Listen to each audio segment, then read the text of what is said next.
Theater is alive and kicking in Kingston, and I'm here with Ian Malcolm and Sarah Gibson-Bray, members of the newest arts group, live at the Spire. Thank you very much for joining me, Ian and Sarah.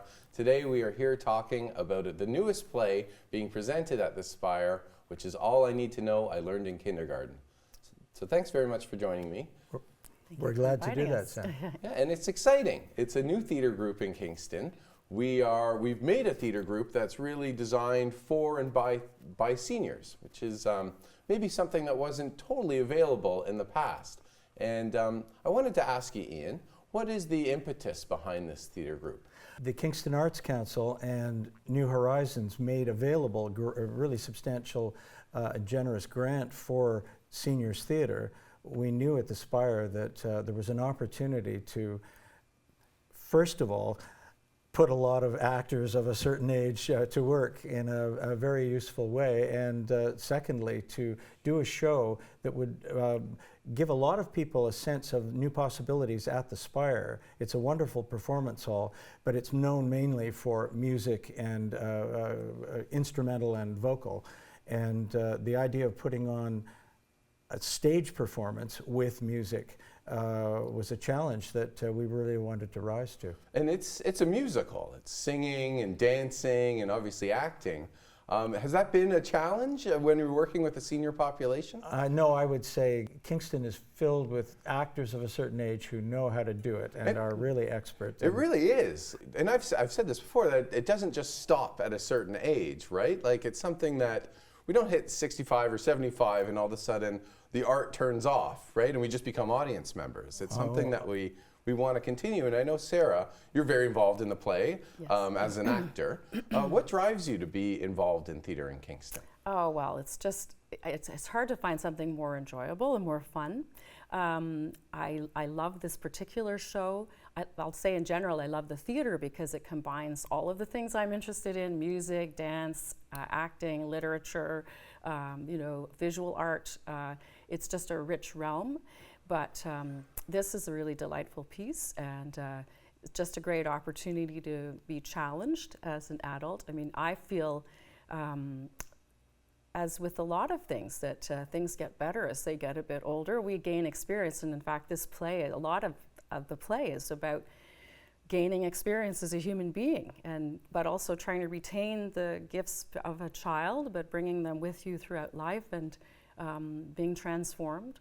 But being in this play is transformative. It's really fun, a great group of people to work with, mentally challenging, definitely, both musically and vis-a-vis the script.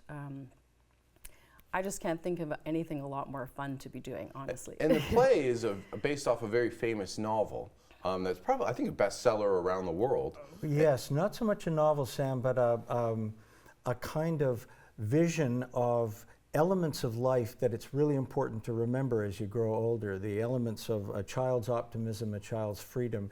The play is a storytelling, as the book was, a series of stories that take you through elements of life, that anecdotes that remind you of the difficulties, the challenges, and the joys of being able to be free, to be able to say yes. Yeah. To life. And some of the things we forget, right? Like, sharing and like the things that are fundamental. And then it seems like we hit a certain age and we're like, oh, forget all that. Like, you don't have to share. Like, go after your own thing. And maybe it's important to readdress those to maybe make a better or more thoughtful society. That's exactly what the author Robert Fulghum was intending when he wrote the book that became a bestseller 35 years ago. It was subsequently turned into a show because it's got that natural energy of let a group of actors step out and tell the audience, we're going to take you on a journey of remembrance and discovery. It's a very out front show that way, and it's very exciting to be able to bring that to life. And that's great. And we're doing this at the Spire, which I think you mentioned it's known for its concerts and things like that, for its faith groups and other communities. How do you find working in that space?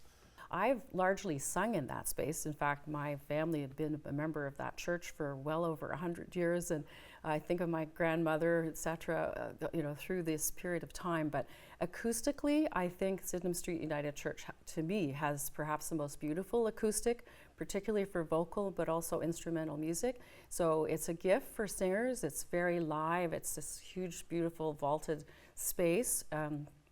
But I have worked, and Ian and I worked together on shows quite a few years ago with speaking, and that was the challenge. How do you have clarity of speech in a very resonant space? And so with the Spire, this wonderful new sound system, lovely lighting, but the sound particularly, with body mics for the actors, really facilitates clarity of speech within the space. And I think that just opens up a whole new realm that's possible in the Spire. Wonderful. So the show this weekend, Thursday, Friday, Saturday, can you tell us where to get tickets or how to get tickets? The Grand Theatre box office online or at the Grand Theatre after 12:30 every afternoon has the tickets available, and it's part of the Grand Theatre's box office organization, so it's very simple. Great. So go to the Grand online. I believe the tickets are also linked on the website of the Spire, so find your tickets. Come down Thursday, Friday, Saturday this weekend. See a great show. Ian, Sarah, thank you so much for coming today and talking about this play. Thank you, Sam. You're welcome, Sam. I hope everyone comes and sees it. Yeah, come see it. Come see it.